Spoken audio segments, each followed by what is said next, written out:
Hey everybody, it's Brian Burns. Welcome to this episode of the Brutal Truth About Sales and Selling podcast. Today we're going to be talking about what is working today in sales and how it's changed over the years. And I think you'll get a lot out of this episode because we're going to talk about not only what works in the U.S., but in Canada.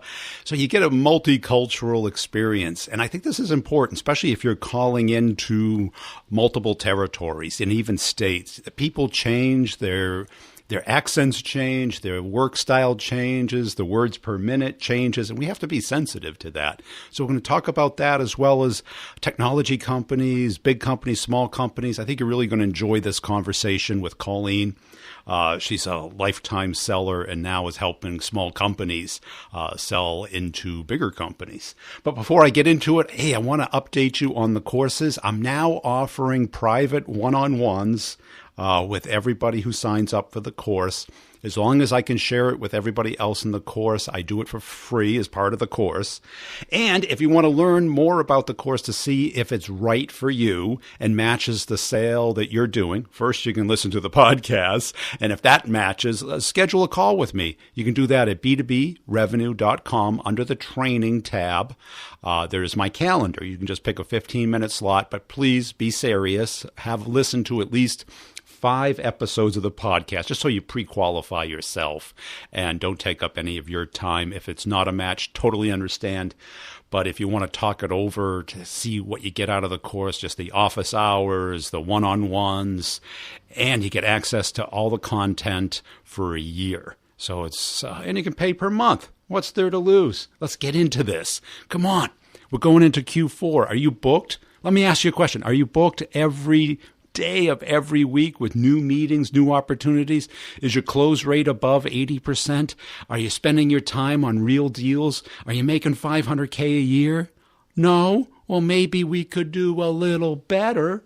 But enough of that. Let's get into the interview. I want to make sure you're checking out Co-Video. They just came out with a Chrome extension that makes it super easy to do video emails. I'm telling you, video has changed my life this year on both LinkedIn, email, YouTube, Instagram. It has just blown up the podcast and my personal brand because it's much more engaging. It's much more communicative. People connect with it, and it's different than what everyone else is doing with the spam and the cold calling. Enough already with that. That's why I wrote the courses. Let's get into the interview. Also, are you checking out Discover.org? Are you? Are you already? Yeah. They were rated #1 on G2 Crowd, so they know what they're doing. Okay, so let's get over there and see that instead of you get your boss over there too and say, come on, I'm spending too much time trying to find out what these people want to talk about, trying to find their phone number, their email address, all of this stuff. That's what they do for you, as well as have great content. Great content. So check that out.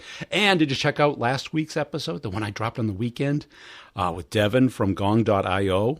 Man, you can just talk. When I talk to the guy, I can understand how he's using Gong. He's getting feedback on every call, and he's developing probably 3 to 5 times faster than most of us because he's looking at the feedback of his call that's automatically done for you. So check out that interview and pay attention to how he communicates, how clear it is, how he pauses. That doesn't happen naturally. That takes either years of trial and error or getting feedback every day. And that's kind of what I'm doing in the course. Enough about the courses. Let's get into the interview. Brian, here we go. Hey, Colleen, thanks for joining us today. As a way of getting started, tell us about yourself. Hey, thanks. It's always a pleasure to be here. I have a long and varied background in sales. I always like to remind people that I grew up in one of those households where my parents refused to take the chocolate bars, wrapping paper, poinsettias, spices, whatever it is we had to sell for band camp, They refused to take that stuff to work. I had to go door to door. So I came by my selling career honestly because I probably started in elementary school and worked my way through all my summer jobs in college and then started a career in sales as soon as I graduated from my university degree. And I then worked in a number of different industries, dominantly being the tech industry until I decided to start consulting. Maybe 18 years ago, we started Engage. Wow. And what made you get into sales? Was it money motivation, lack of other options? I do have a degree in political science and history, so maybe it was lack of other options. But I mean, honestly, my dad was in sales. He was a salesman for a paper company, and then he moved into sales management. So in my household, it was never a dirty word. I mean, everything I had growing up, every vacation we took was a result of a sales career that my dad had, a successful sales career. So it wasn't frowned upon.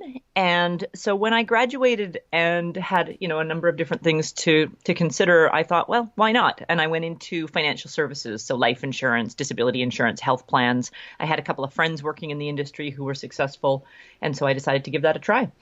How'd you like it? Was it a big adjustment, or? Well, yeah. From being a college student, it certainly is. It's always a big adjustment to work after you spent 4 years at school, right? Yeah. Yeah. And, I worked for a company that had a really great training program. And so we spent 6 weeks on campus at our insurance company's firm learning how to sell. And it was tough when we went back into the field. In fact, I did not do well at all. In the first 6 months, I hardly sold anything. And I was in a big negative hole in my draw against commissions because it was a full commission job. Oh. But I clawed my way back out. I found some good mentors. Decided, that I was going to fix this, and spent 2 or 3 years in the industry before I realized that wasn't really where I wanted to spend my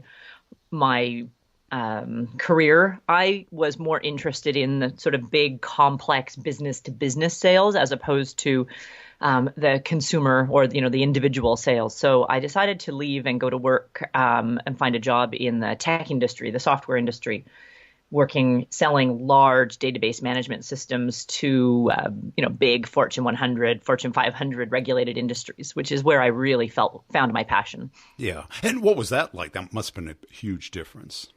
Oh, yeah. Well, it's interesting.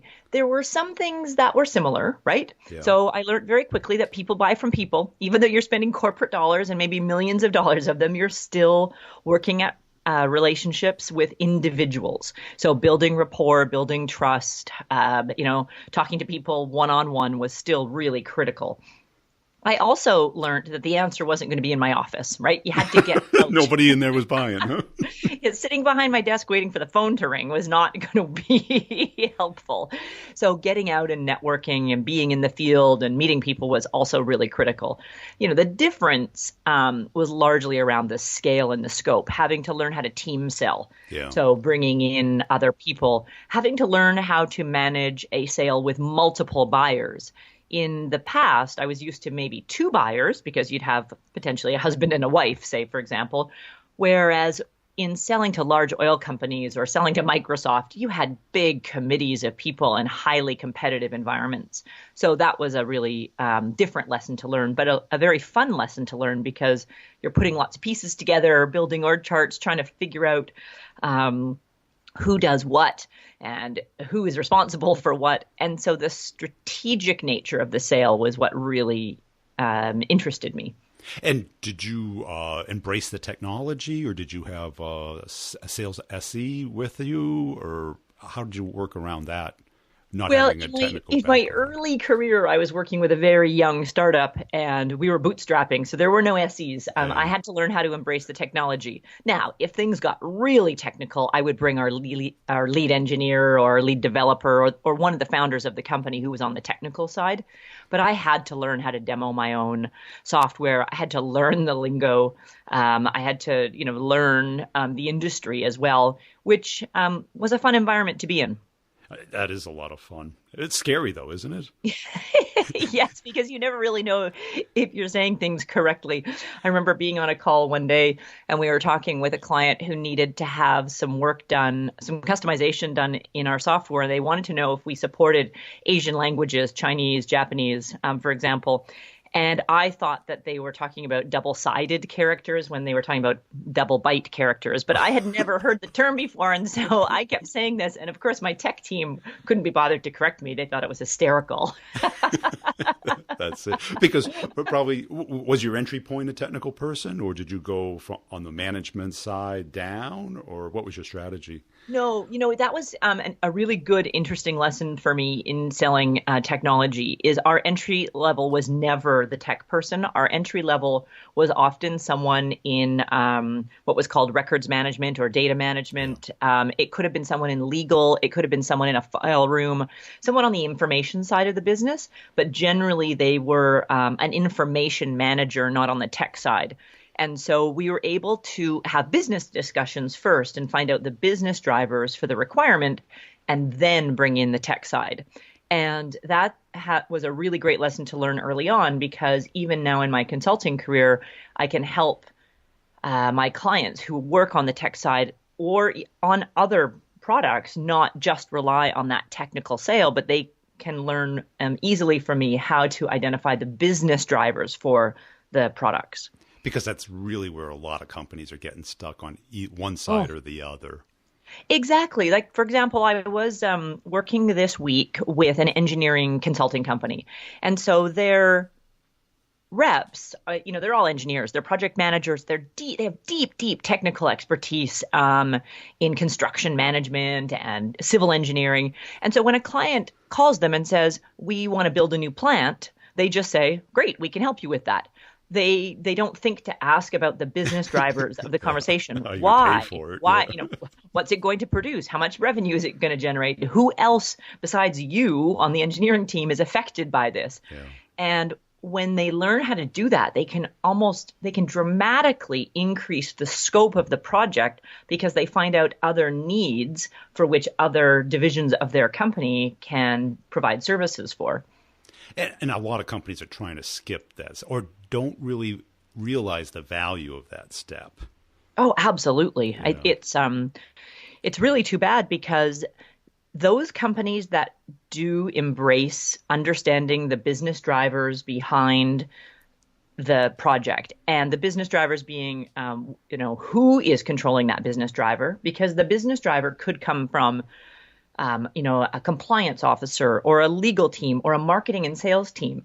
And when they get those people engaged in the conversation, they are able to close the deal more quickly, because they're embracing all the influencers and all the decision makers.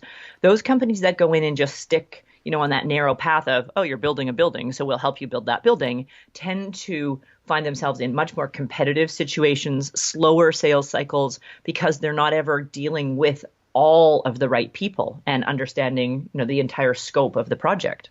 And they view you as just a vendor, not somebody Exactly. who really understands the situation. Or Absolutely. Kind of that consulting side of it that I think a lot of companies today are just not appreciating or valuing. Yeah, everyone's trying to reduce the cost of sales instead of increase the sales. Well, yeah. And I think it's important to watch your cost of sale, because you don't want to be unprofitable. A friend of mine recently did an analysis of her business because she couldn't figure out why she was losing money. She's the CEO, but she had stepped away a little bit because she had a president running the business, and they lost $600,000 on an $8 million business.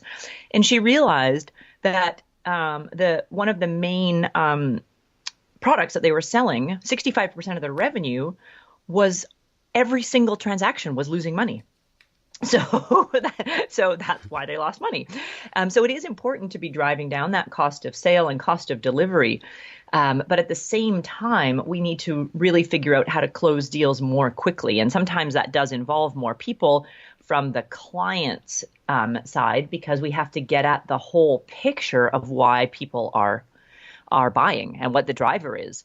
I think I've read a bunch of studies over the last little bit, CEB, now Gardner, Forrester's. There was a big one out by Serious Decisions, and they all show that in these more complex B2B buying environments, there's somewhere between 4 and 7 decision makers or decision influencers involved in the sale.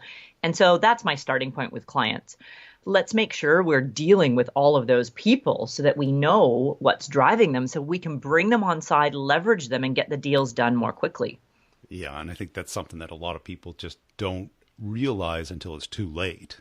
They're assuming, Yeah, absolutely. you know, they're always dealing with the quarterback, and they're not. They're dealing with the water boy. Yeah, You know? yeah, absolutely. And he's very friendly, but can't get much done. Well, what was your impetus to go out on your own?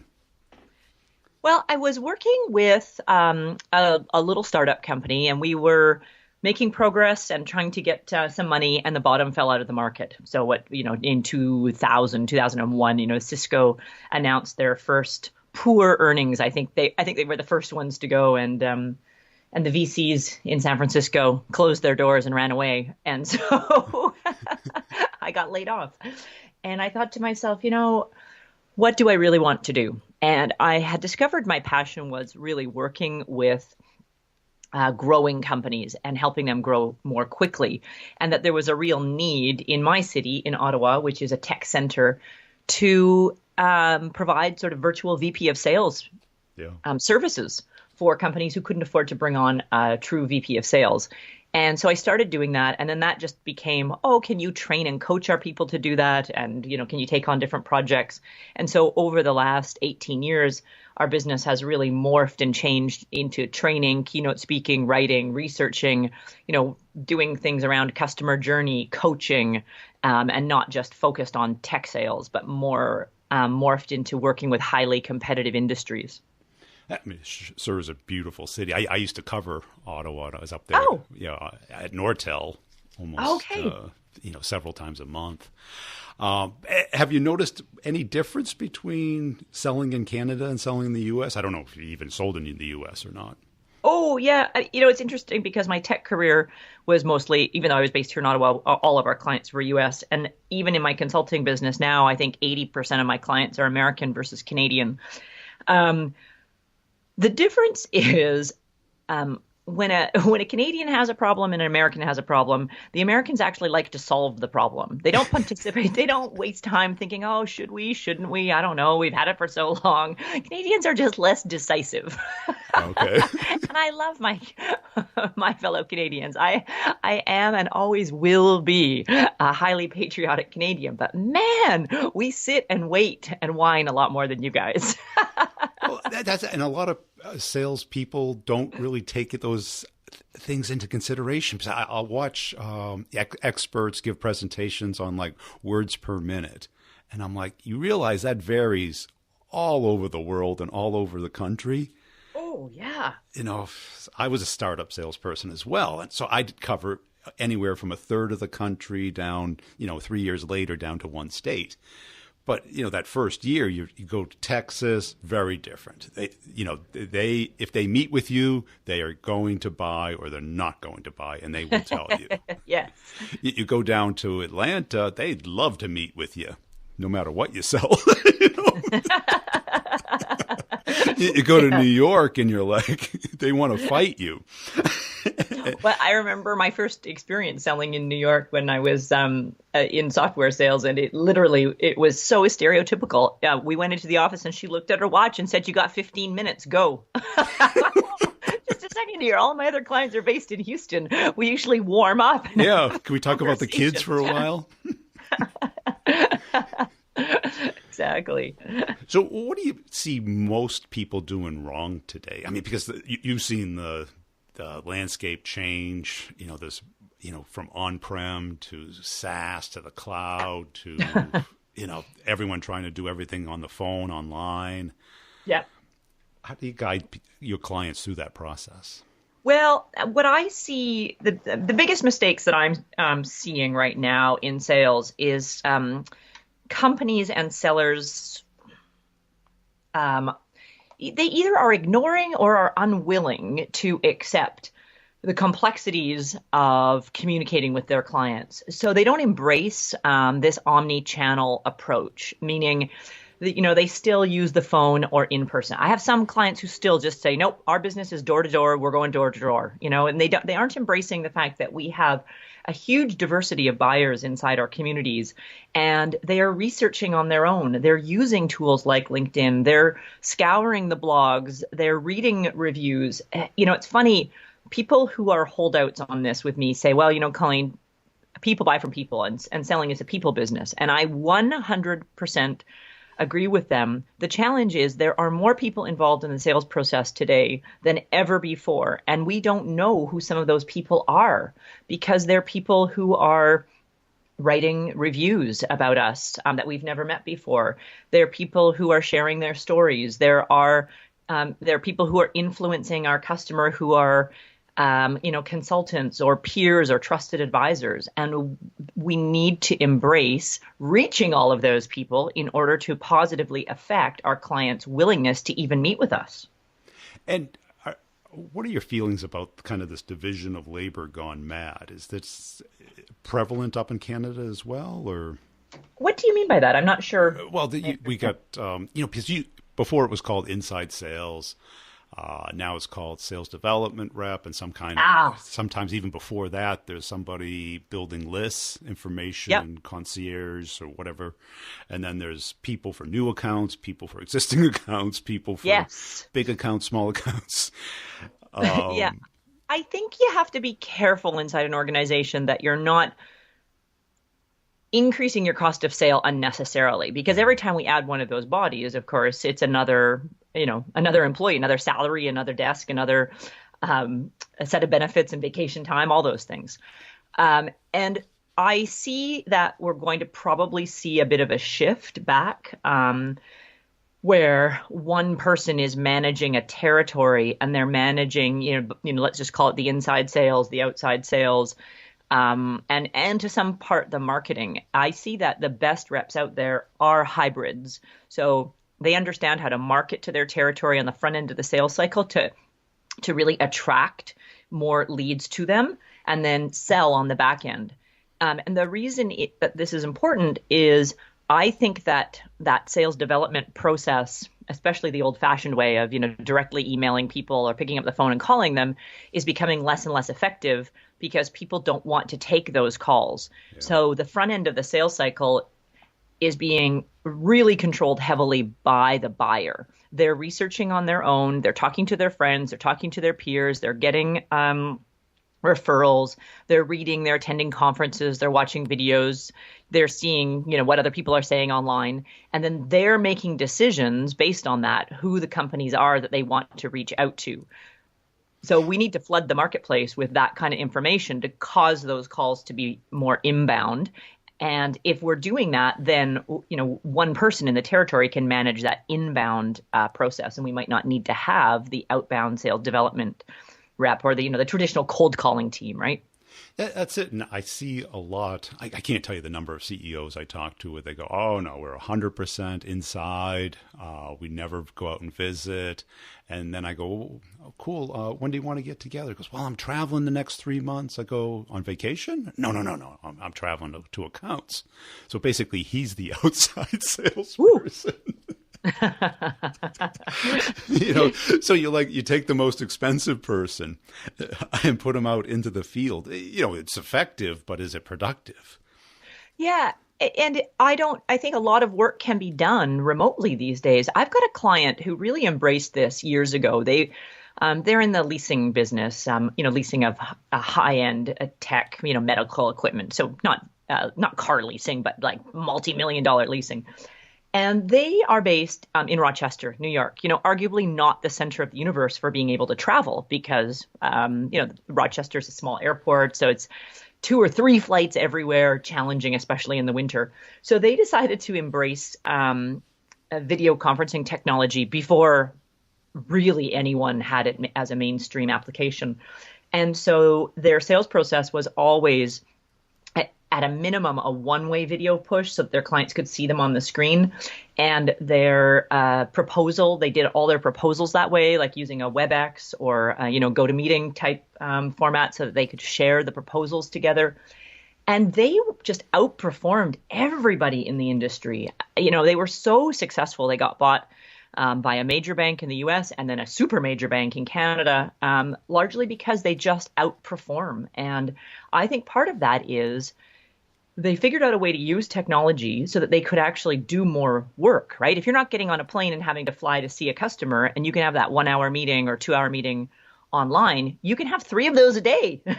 Yeah. And I see people not using technology to that extent. And the same with social is that, they have a profile, but they're not really sharing video or anything that's kind of revealing about who they are as a person, what they really think and care about. So not making that type of connection with other people. Yeah. Well, I mean, the connection is really important, but you can make that connection by video. You can. Right. Right? But yeah, absolutely. As long as you can get there, Yes. Yeah. And, I think your point about those, top of funnel channels are saturated today. Yeah. I don't know if that's your sense as well, but everyone. Well, yeah, they are. They're saturated. And, I think this is interesting. Some people may say I'm stretching, but I don't think I am. I've been reading a lot about domestically about American Airlines and Delta Airlines having massive pilot shortages they're talking about 4,000 pilots being short. It's a very expensive, there's a very high barrier of entry to get in. And so they're working on programs to try to bring more pilots in, but they're already talking about having to cut routes. And one of the domestic carriers in Canada has just cut some routes because they lost money for the first time in 13 years. They had a quarter where they lost money. And so what happens when they're cutting routes or they don't have pilots? Airfares go up. And airfares aren't particularly cheap to begin with. I think that if we start to see a spike in airfares and a reduction of routes and air traffic becoming more difficult to manage, that companies are going to say, whoa, we can't afford to send you guys out to California or New York or Canada just for a sales call. You're going to have to figure out how to make this sale work remotely until we know the client is absolutely dead serious about doing business with us. And what works for you from a sales and marketing standpoint today? As a consultant, what works is the exact approach that I've been talking about, that omni-channel approach. Yeah. So heavy use of LinkedIn, Facebook, and my blog. We do 6 newsletters a month, heavy use of video. I would say that the majority of speaking jobs and training jobs I get, which is often the entry point for a consulting job for me, comes from a video. And we do short videos that go out to our list, like just, a couple of minutes, 2-3 minutes weekly. I do some longer videos on Facebook Live on Facebook, obviously.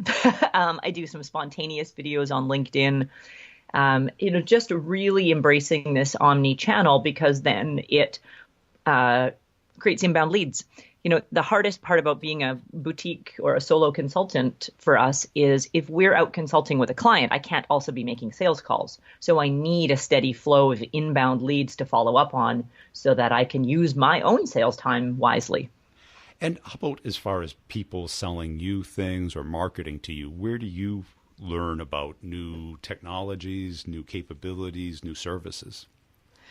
I largely learn about them through my clients. Yeah. So I took a stand a few years ago, really when I started consulting, to not endorse or take money in terms of a commission or finder's fee from any of the technologies out there or other sales services, because I wanted to always remain very neutral if a client needed a recommendation.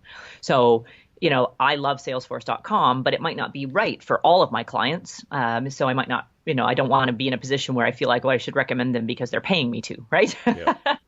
So I often will find out about new technologies when my clients are embracing them. I see what's working, and then I dive into that. Now, I do get a lot of solicitations from companies, and I do attend conferences, and when I see things that I'm interested in, I embrace those. And where do people go to get your book and learn more about your work? Well, everyone is always welcome to my website, which is the hub of our activity at engageselling.com. You can find my book there, which is Nonstop Sales Boom. Of course, it's always available on Amazon or your favorite online bookseller. And so they can go there. Or if you prefer to follow me on any of my social profiles. I have a LinkedIn profile, just as Colleen Francis. I couldn't remember my last name there for a minute. Uh-oh. Or Twitter. You can find me on Twitter at Engage Colleen. So, or on Facebook even. Hey, I hope you enjoyed that. Hey, everybody. I really appreciate everybody who's liked, comment, and shared my content on LinkedIn.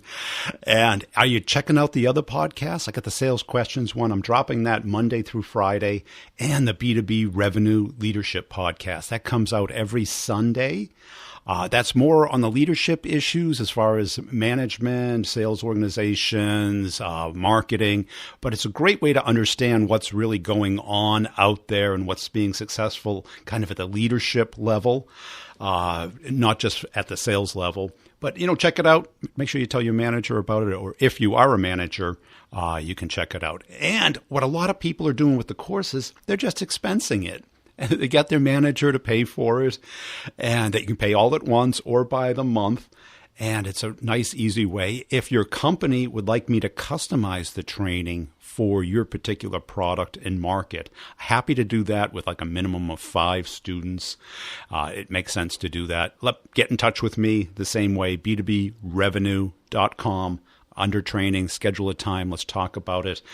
You also get my book there, a free book, How Companies Make Product Selections. This is really giving you the inside scoop of 25 years of selling very hard products to very big companies and what they have to do. It's free.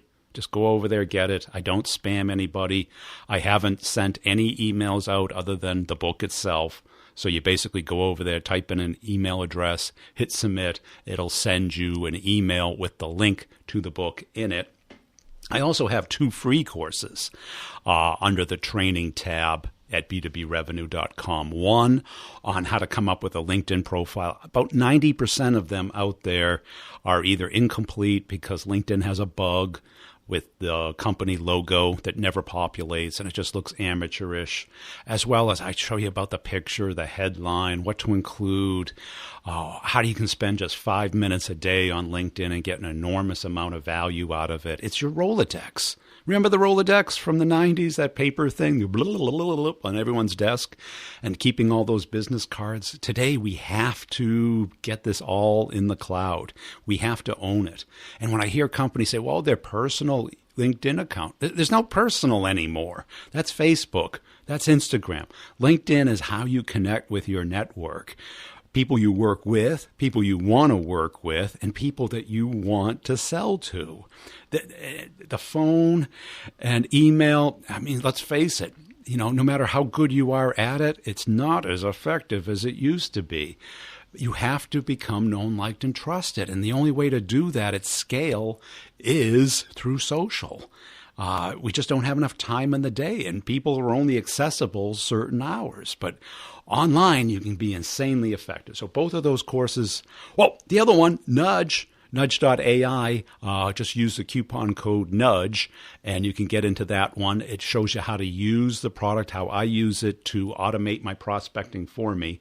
And you can check out the 2 paid-for courses. Start the conversation, get the meeting. It's the front end of the sales process. I show you how to get booked and then how to automate this very simple process.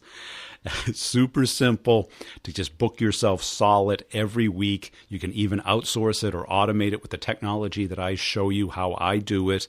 And I'm booked. I'm booked solid 6 weeks in advance. Now, if you want that, I don't know, maybe... the problem with making a lot of money is that, people start hounding you, you start driving nice cars and going to nice places, and more attractive people seem to be interested. Not everybody wants it. It's not for everybody. You got to pay taxes. I get it. And, your manager kind of leaves you alone, and the CEO kind of is wondering what you're doing. But it's not for everybody. Not everybody wants to be successful. I get it. It's okay. I understand. There's also how to close the complex sale. Nobody ever teaches us that. That's what I'm hearing from all the students in it. Is like nobody teaches us this stuff. It's not about value proposition and selling with insight. I got insight. Look at me. I've got my insight. Yeah, good. You got interest now. Now what's going to happen? When you leave, you don't know what's happening there. Enough about that. Really appreciate everybody listening. Hey, everybody. Thanks for listening to this episode. And I really would appreciate everybody who goes onto LinkedIn, connects up with me or follows me there. If you happen to see some of my content flying by, if you could throw a little thumbs up or a comment or a share, I definitely appreciate it. It helps spread the word about the podcast.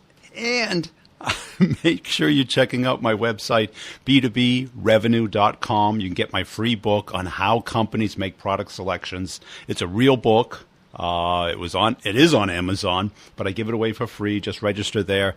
It'll email you a link to it, and you can just download the PDF from there.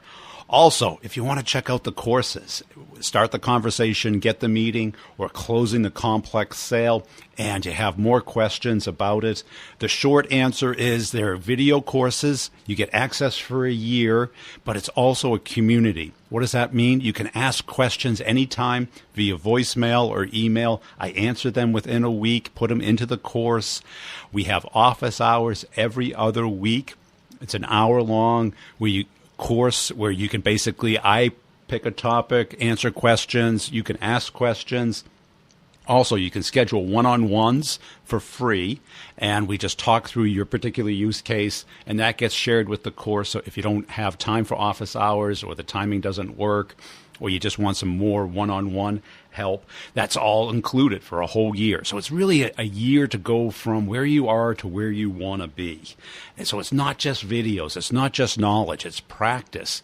It's getting feedback. You can send me emails. You can send me your presentation. I'll help you with anything that you need to close the complex sale or get the meeting. And you can check out them at b2brevenue.com. So that's it. I really appreciate it. And please tell somebody about the podcast and let me know if I can help you in any way. Oh, and you want to hear some results from the course? Well, here you go. I love the approach. It's working for me just fantastic. If I sent you some of the emails, which I should, the conversations that I'm having with people, I think you'd be blown away because they're not really about work. Yeah. I've figured out if you can kind of get personal with them, like one lady, it's all about her family, kids. And then I sprinkled in a little bit around work, and she's LinkedIn, sending me messages on LinkedIn, photos of her family. No, I'm not even kidding. I should show this to you. You'd be stunned. I was shocked. And we're going to lunch on September 6th. And yesterday she shot me a LinkedIn message and said, "Hey, Ron, why don't we get on the phone and do a video call beforehand so our lunch isn't so awkward? We're like barely not meeting each other for the first time." Oh, holy cow, right? Like, this is unbelievable. So this is not the first time that this has happened. She's kind of an extreme, but I'm starting to figure out a pattern where I can actually make this a process,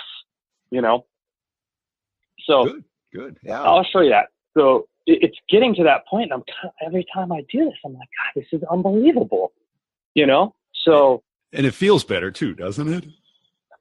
Oh, Brian, let me tell you something. To be able to go to lunch with her, I'll even talk to her on the phone, right? We're going to talk about family, kids, work-life harmony, because I shared a thing with her from Bezos about work-life harmony. This is where the conversation will start. Now, at some point, we're both not stupid, right? We know we're going to talk about work.